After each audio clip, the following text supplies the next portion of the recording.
After playing 580 solo queue games in Marvel Rivals, I might have the most number of games played as a solo player. Even going to the leaderboard, you can see how most players don't have quite as many games as I've played, which is really quite something to consider. What this suggests is I've played this game pretty much more than almost any player in the world to this point. And not only that, I played the game solo the whole time, but I'm not a pro. What that means is I've gone through the difficulties, the trials, the tribulations, and I've gone through it all, and I've learned a lot about how to be better and what not to do. These kind of learnings are maybe not so obvious for a pro player who plays with their teammates who doesn't go through these same difficulties and hurdles. So today what I'm going to do is drop 11 sort of tips and lessons that I've learned over this time to be a better player, have more fun, and overall get better results. The first of 9 tips that I've learned is you will not win every game, and the best players in the world will still lose games. It's a 50-50 matchup most of the time, so if you have close to 50% win rate or higher than 50% win rate, you're already doing well, and those games that you lose aren't sometimes winnable. You have to accept that sometimes games just can't be won. And in that case, don't flame, don't get frustrated at the fact that you've lost. Just accept that it's part of the game, it's part of the whole experience, and there's nothing you can do but almost just GG go next. You can learn from your experiences, try and figure out why you died, and improve as a player. The losses are an opportunity for you to learn, and they will happen to every player in this game. So don't get too frustrated if you lose 5 games in a row. Just take a break, come back, and think about what you could do better. It happens to everybody in the game, even the pros. The next thing is flaming your teammates does not help.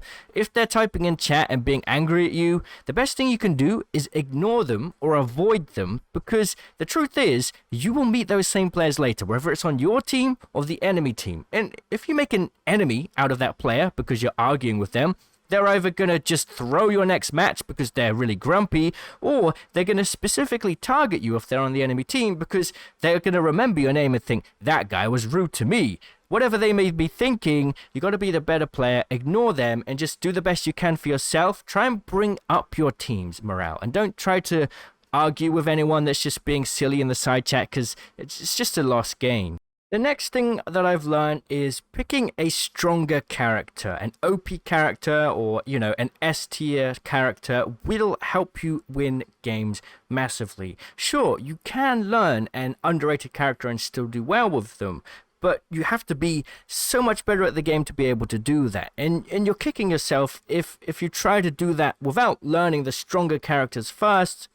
It really is better that you learn those, get strong with them, and you'll find yourself winning far more games, which is going to help your confidence. And then once you're a better player and you feel more confident, sure, go and learn the more underrated characters then. Adding on to this point though, I think it's important you learn your own OP character. Whilst tier lists do put you in the right direction, it doesn't mean that you playing the best S tier character is going to guarantee you the best results, because they may not fit your playstyle and you may not be having as much fun. So sure, S tier and A tier heroes in tier lists are usually a good place to start, but you really should jump into quick play or doom match and learn what it's like to play the heroes against other players. Don't just sit in the firing range or against bots, because it's a completely different experience. The next thing that's really important that I think a lot of people coming into hero shooters don't understand is the importance of positioning. Where you're standing at any moment in time will absolutely determine the outcome of whether you're going to die or whether you're going to live. And on top of that, your position determines how the enemies react to you. You can hold different chokes and bottlenecks as a team, but if you're holding somewhere on your own too far ahead, you're going to be an easy target and you're going to die. Likewise, if you're standing behind your healers as a duelist, you can't really be mad at them for not healing you. They are trying to be at the back line. Most of the healers' abilities are specifically designed to do more healing when they're looking straight at their teammates. And sure, a healer can do a good job of looking all around them, but if you're struggling to get heals, just stand in front of your healers and you'll have a better time. You got to think about where you are on the map, where the enemies are, and what they can see first and foremost, because what they see first is what they're going to put their attention to on first, which is usually the tanks, right? The tanks should be at the front lines, and if you're a duelist, you need to be somewhere in the middle, trying to get angles next to your tanks so that you're not sort of overextending or underextending Now, if you're playing a flanker, then you need to make sure that before you attack, nobody notices you're there, which is a really, really important thing. I think that one skill that develops over time as you play more shooter games and third-person shooter games is understanding what the other player sees and how you can use the terrain to block what the other player sees. Honestly, the best thing you can do is, if you have a game with a bunch of deaths, just go and watch it back from the enemy team's perspective, and you'll be shocked at how many times you're caught in situations where you didn't realize you're kind of out in the open. Learning how to stop this and only peek when you deal damage and go behind cover or behind your tanks when you're not is going to help you massively. The next tip is learning how to counterpick. Sure, pick the characters you're comfortable first, but as you get into the game more and more, you start to realize that even your best main character, who may be S tier and all of the tier lists online, cannot be S tier if they've got a counter against them. A good example, if you're playing Black Panther and you're going against a really good Namor, it's just not going to work. Sometimes you have to look at your team composition and counterpick to deal with the enemy team, because it's not always a fair matchup when it comes to what characters are in the current game. This is something that will come with time and just overall common sense. You'll realize that some characters are good at dealing with flankers. If you've got an Iron Man that's just destroying your supports, then you could maybe play a character that can bring him down from the sky, like Invisible Woman. Every character has a counter that can absolutely stop that carry from happening. So the best thing you can do as a player is, if you're noticing your game isn't going well, you're in a bit of a stalemate, or you're just blatantly straight up losing, take a look at who on the enemy team is causing the most difficulty, and even ask in chat, hey guys, which character is carrying the game? If it's not so sure and you can't figure it out, because, for example, if you're focusing on the front line, you may not notice that your teammates, you're getting destroyed in the back line. Like, getting some information from your team can help. Once you've identified who the biggest problem in the enemy team is, you could then look at changing your character mid-match to counter that character, and the differences will be noticed immediately. And if you all come together as a team to focus that character and shut them down, they'll lose their confidence and they won't be carrying as hard anymore. You may think, oh, that player on the enemy team is so much better than I am. But the truth is, they're in the exact same rank as you. And they may be a bit better, but the truth is, they're just having a good game, they're feeling themselves, and you can shut that down by counterpicking. There are a bunch of YouTube videos online if you're not sure how or who to counterpick as well, so that can be a good start. The next thing is to understand ultimate economy. I think everybody realizes now at this point that ultimates change the flow of gameplay. However, what you may not realize is the push and pull of enemy versus team ults. If, let's say, you have a Star-Lord ultimate and you pop it without thinking about what the enemy team are doing, then you may just get a counter ult that is an Invisible Woman ult or maybe a Mantis ult, and suddenly you can't kill anybody. Alternatively, maybe you're a support and you pop your ult and then suddenly you get Iron Man ulted and your ult just gets cancelled because you're dead. You have to think about what ultimate charge the enemies have first and try and force them into a situation where they need to use their ultimate, and then you can use your ultimate freely. This usually plays around support ults. You need to drain the support ults first before you use damage dealing ults to get the most amount of advantage out of it. The best way to do that is to deal a lot of damage to them or force them in a difficult situation. It's easier to do if you're like a flanking character, or you can specifically aim for the supports and put pressure on them to make them feel like they need to do it. Or sometimes, if you've got a bunch of ults in your team ready to go, you can use a damage dealing ult to bait out the support. So let's say you've got a Star-Lord ult and a Storm ult ready to go. Just pop your Star-Lord ult first, knowingly admitting that that's going to be forcing the supports to use their ultimate. But once they're done, you can then use the Storm ultimate to go and kill the backline. So once again, a little bit of communication goes a long way here. Even if you're solo queuing, you can just talk in text chat. It works sometimes.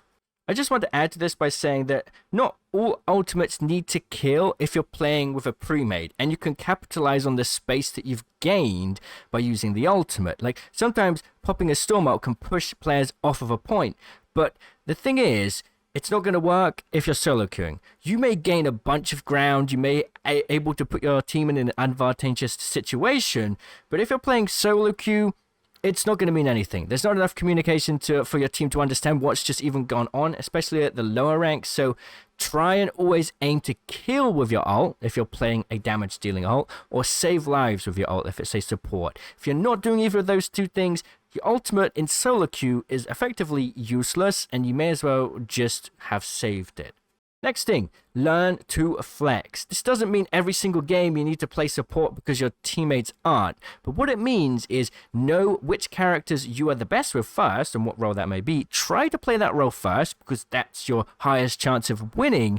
But make sure that you spent time in quick play or even just Doom match learning healers, 2 healers, 2 tanks, as well as your duelist role, because sometimes you will need to flex. It's just going to have to be that way. You may get some guy on your team who refuses to do it, and they will only play Spider-Man or whatever they may want to do. There's no point trying to fight with them. Like, you can try and ask them nicely, but if they don't change, then you will have to step up, or you're just forfeiting the match, unfortunately. Sometimes you'll be in that situation where you have to just flex. And if you've got a strong character to flex to, your win rate is going to go up, because those games where you play a different role aren't going to affect your win rate too much because you're good with that character.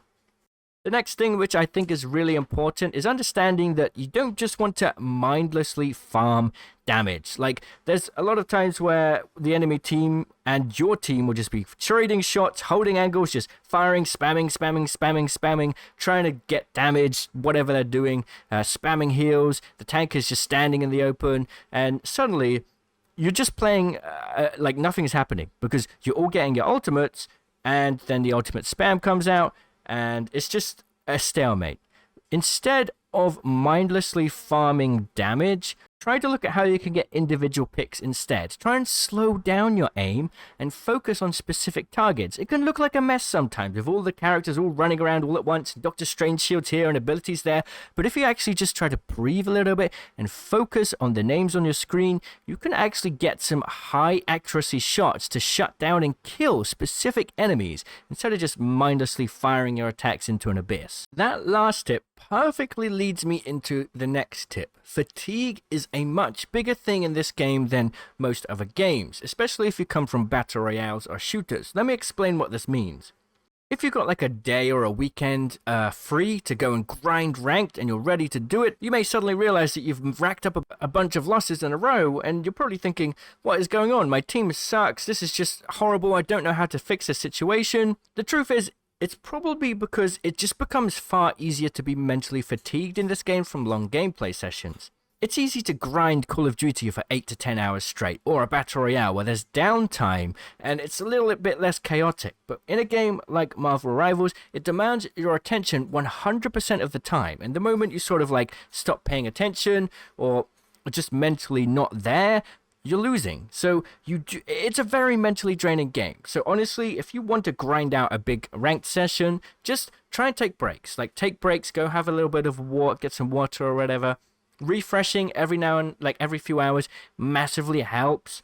What I've done a habit of, because I sit there and play a lot in a long time period, is I'll play the game, and after a few losses in a row, I'll literally turn off my computer and go do something else, and then come back and turn it on. It's knowing that like the computer's off, I'm having a break, and I come back more refreshed, and then suddenly I'm winning.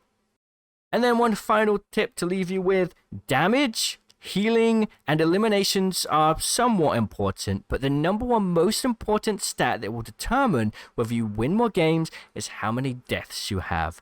It doesn't matter what your team is doing, because at the end of the day, the only thing that will stay the same through every single game is you.